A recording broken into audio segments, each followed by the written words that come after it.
SI Haripada Malakar প্যাংলা ও কালুকে থানায় ধরে নিয়ে আসে। ওদিকে ফণীভূষণ বাবু দোকানে অপেক্ষা করেই আছেন কখন মাল নিয়ে টেম্পো আসবে।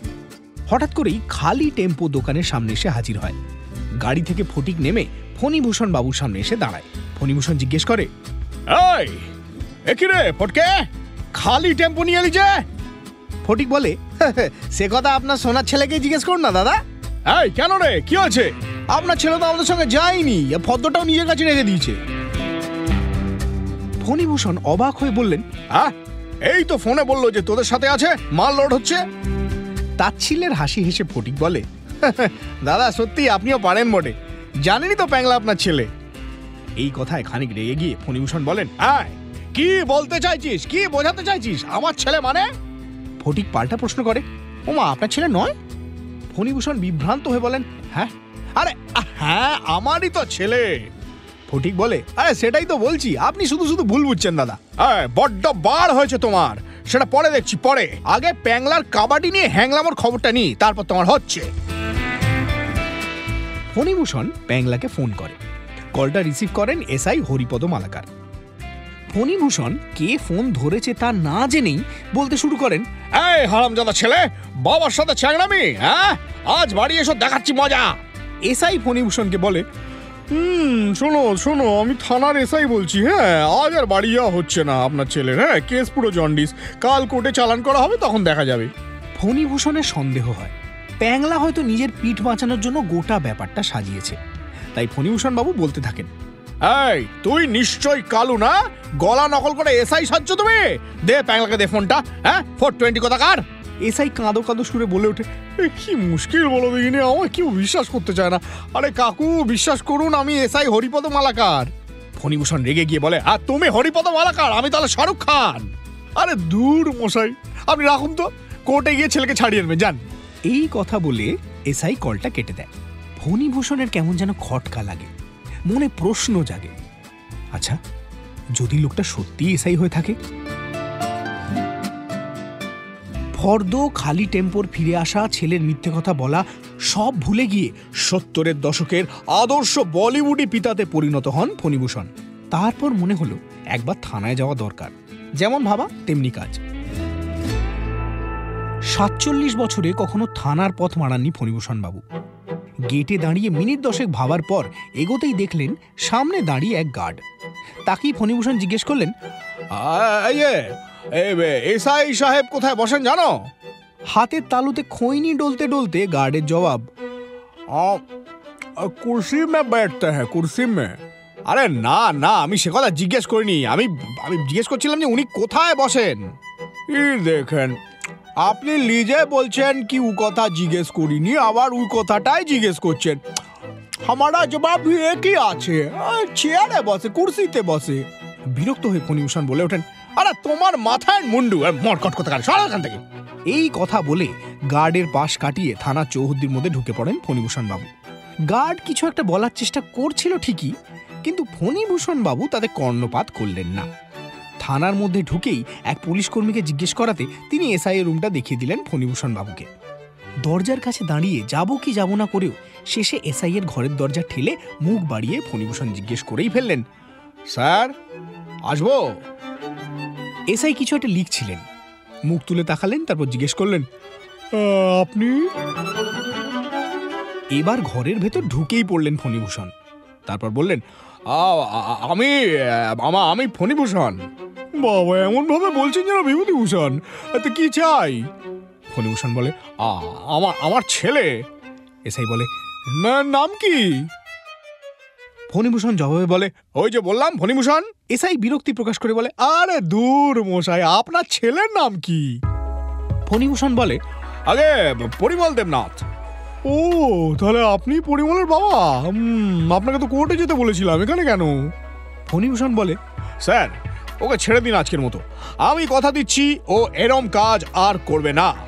এসআই বলে, তার কি গ্যারান্টি আছে বাবু?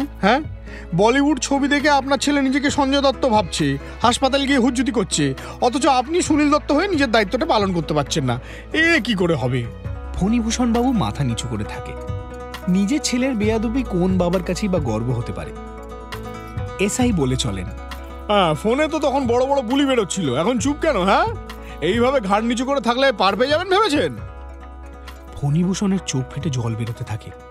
এসআই ফণিভূষণের অবস্থা দেখে চেয়ার ছেড়ে উঠে পড়ে। ফণিভূষণের কাঁধ ধরে নরম সুরে এসআই বলে, আরে আরে বাবা, আরে মশাই, আপনি তো সিরিয়াস হয়ে গেলেন। আরে বসুন বসুন, চেয়ারে বসুন। এসআই নিজে ধরে ফণিভূষণকে চেয়ারে বসায়। তারপর এসআই বলে, আরে শুনুন শুনুন, চোখ মুছুন। হ্যাঁ, আপনার ছেলের অতটাও দোষ নেই যতটা আমি বলছি, বুঝতে পেরেছেন? যে কাজ আপনার ছেলে করেছে তার মানে বলছিলাম কি, পথটা ভুল হতে পারে, উদ্দেশ্যটা নয়। হ্যাঁ, নিয়ে যান, ছেলেকে নিয়ে যান, একটু বুঝে সুঝে দেখবেন, নিয়ে যান। থানা থেকে বেরিয়ে অটো নেয় ফণিভূষণ। কালু চলে গেছে কালুর পথ ধরে। অটোতে চুপ করেই বসে থাকে প্যাংলা। মৃদু স্বরে প্যাংলাকে কথা শোনাতে থাকে ফণিভূষণ। আবেগের সঙ্গে ফণিভূষণ এক নাগাড়ে বলে চলে, হ্যাঁ, ভেবেছিলাম গ্র্যাজুয়েট হওয়ার পর কিছু একটা করবে, সরকারি না হোক কোনো একটা চাকরি করবে। বাইক চাইলো, সেটাও কিনে দিলাম। ভাবলাম দোকানে বসা শুরু করলে দায়িত্বটা নিতে শুরু করবে, সেটাও হলো না। ভাবলাম আরেকটু সময় দিই, নিজের দায়িত্বটা বুঝে নেবে। মাথা নিচু করে কাঁদতে শুরু করে প্যাংলা।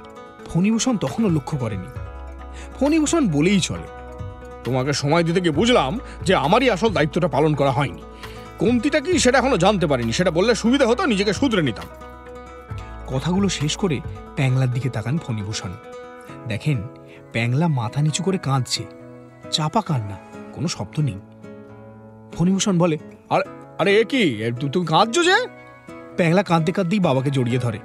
তারপর কাঁদতে কাঁদতেই বলে, আমার ভুল হয়ে গেছে বাবা, ও আর হবে না বাবা, আমার ভুল হয়ে গেছে বাবা, ও বাবা। বাড়ি ফিরতে দুপুর গড়িয়ে গেল। কোনো রকমে স্নান খাওয়া দাওয়া সেরে মাকে প্যাংলা জানায় যে তাকে একবার হাসপাতালে যেতে হবে গাট্টুকে দেখতে। রোদ থাকতে থাকতেই বাইক নিয়ে বেরিয়ে পড়ে প্যাংলা। রাস্তার ধারে নির্জন জায়গায় এক গাছের তলায় বাইক নিয়ে অপেক্ষা করে প্যাংলা। সাইকেল চেপে টুম্পা আসে। সাইকেল স্ট্যান্ড করে টুম্পা প্যাংলার পাশে গাছের গুঁড়ির ওপর বসে। প্যাংলা বলে, এত দেরি করলে যে? হ্যাঁ, কতক্ষণ ওয়েট করছি জানো? এর মধ্যে মানে দুবার হয়ে গেল আর 3টে বিড়িও হয়ে গেল। টুম্পা বলে, মুখটা বন্ধ করো তো, বিড়ির গন্ধ। প্যাংলা বিব্রত বোধ করে।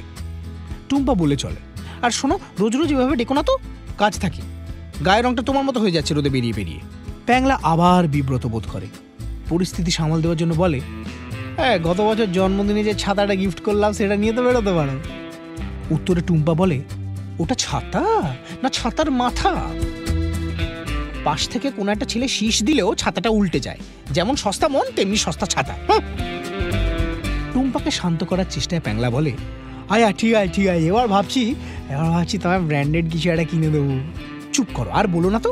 লাস্ট টাইম ব্র্যান্ডের নাম করে যে শ্যাম্পুটা এনে দিয়েছিলে তাতে সব চুল উঠে যেতে বসেছিল। আরে আর ঠিক আছে, আর ছাড়ো না, দেখো না তোমার জন্য কি নিয়ে এসেছি। একটা শুকিয়ে যাওয়া গাঁদা ফুল বের করে সামনে ধরে প্যাংলা। টুম্পা বিরক্ত হয়ে বলে, শোনো, বারবার এরকম শুকনো ফুল দিয়ে আমাকে ফুল বানানোটা বন্ধ করো। বুকের পাটা থাকলে বাবার সঙ্গে গিয়ে কথা বলো, যাও। প্যাংলা বলে, হ্যাঁ, কি যে বলো না, আরে বাবার সাথে তো আজই কথা হয়েছে। টুম্পা গম্ভীর সুরে বলে, তোমার বাবা নয়, আমার বাবার কথা বলছি। কথা বলতে পারলে বলো, নাহলে কবে আমার বিয়ে দিয়ে দেবে আর তোমাকে উচ্চিংড়ে সালমান হয়ে বাকিটা জীবন কাটাতে হবে। প্যাংলা তোতলাতে শুরু করে, হ্যাঁ, তো তোমার তোমার বাবা? ও আচ্ছা, হ্যাঁ হ্যাঁ হ্যাঁ হ্যাঁ, আমি তো যাবো ঠিক করে রেখেছি। এতে আবার বুকের পাটার কি আছে? টুম্পা বলে, এই ছাড়ো তো, লাস্ট টাইম বাবার কাছে গিয়ে বলে এসেছিলে টুম্পা আমার বোনের মতো, কোনো অসুবিধা হলে ক্লাবকে জানাবেন কাকু। তোমাকে দিয়ে না কিচ্ছু হবে না, আজ তো ভ্যাবলাকান্ত একটা। টুম্পা সাইকেল নিয়ে চলে যায়। প্যাংলা হাঁ করে তাকিয়ে থাকে। মনে একটাই প্রশ্ন, টুম্পার বাবার সামনে প্যাংলা গিয়ে দাঁড়াবে কি করে?